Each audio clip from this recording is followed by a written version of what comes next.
మిత్రులందరికీ నమస్కారం. జై జనసేన. ఎన్ఆర్ఐ ప్రభాకర్ రెడ్డి ఒక చుంట పెంట నీచ నికృష్టపు సన్యాసి. నోరు తెరిస్తే గొబ్బు.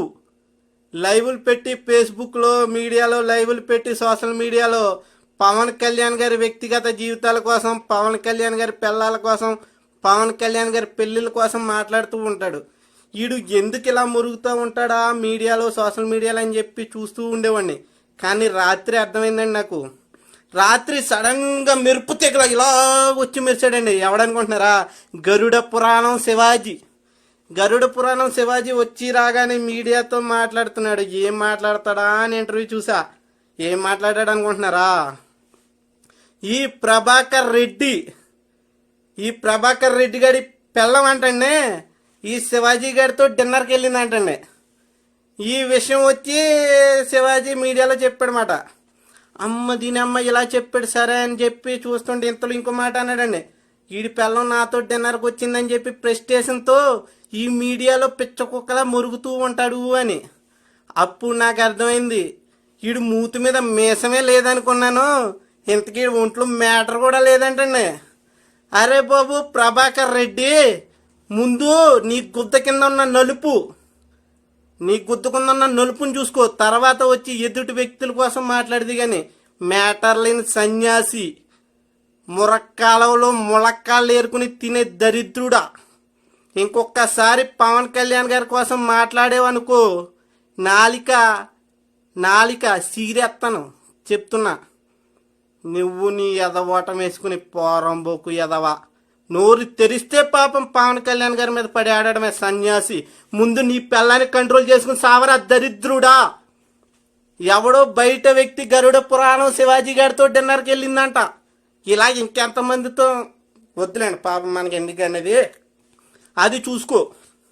ముందు నీ ఇంట్లో నీ వ్యక్తిగత జీవితాన్ని కంట్రోల్ చేసుకుని వచ్చి తర్వాత మిగతా వారి గురించి మాట్లాడుతూ కానీ, అంతేగాని నోరు ఉంది కదా అని ఏది పడితే అది మాట్లాడుకో. అర్థమవుతుందని నేను అనుకుంటున్నాను. నీకు తెలుగు వస్తుంది కదా, ఎక్కడున్నా కానీ తోముకోవడమే పన్నీది. మ్యాటర్ లేని దరిద్రుడా. నిజంగా నీకు మూతి మీద మేసం లేదని అందరూ అంటే ఏదో అనుకునేవాడు. నీకు మ్యాటర్ లేదని రాత్రితో నాకు క్లారిటీ వచ్చేసింది రోయ్. నీకు నిజంగా మ్యాటర్ లేదన్న విషయం మొత్తం ప్రపంచవ్యాప్తంగా వెళ్ళిపోయింది తెల్లారేటప్పటికి. శివాజీ ఎక్కడి నుంచి వచ్చాడో గరుడ పురాణం శివాజీ కుచ్చుకుచ్చుకుచ్చుకుచ్చుకుచ్చుకున్నట్టు మెరుపు తీగలా మెరిసి మొత్తం అలరపోలు చేసేయండి నిన్ను. దానికి వాడికి ఎవరికి గరుడ పురాణం శివాజీకి ఏం సమాధానం చెప్తావో ముందు చెప్పు సావు దరిద్రుడా. మ్యాటర్ లేని సన్యాసి. ఒరే ప్రభాకర్ రెడ్డి నీకే చెప్తున్నా, ఒరే మ్యాటర్ లేని సన్యాసి, ముందు గరుడ పురాణం శివాజీకి ఏం చెప్పాలనుకుంటున్నావో చెప్పి తర్వాత వచ్చి మిగతా విషయాల గురించి మాట్లాడదు. కానీ నువ్వు ఏది మాట్లాడినా దానికి సమాధానం చెప్పడానికి ఇక్కడి నుంచి ఒక జన సైనికుడిగా నేనైతే సిద్ధంగా ఉంటాను. అర్థమైందా? నువ్వు ముందు చెప్పాల్సిన సమాధానం మీ భార్య డిన్నర్కి వెళ్ళిందని చెప్పి శివాజీ డైరెక్ట్ మీడియాలో కూర్చుని చెప్తున్నాడు. అర్థమైందా? నీకు మ్యాటర్ లేదు అని తెలుగులో చెప్పాలంటే నీ భార్య ఇంకొకరితో డిన్నర్కి తిరుగుతుంది, నీ మీద ఏమో మీసం లేదు, నువ్వు మగోడు కాదు, నీకు మ్యాటర్ లేదు అని డైరెక్ట్గా చెప్తున్నాడు. అర్థమైందని నేను అనుకుంటున్నా.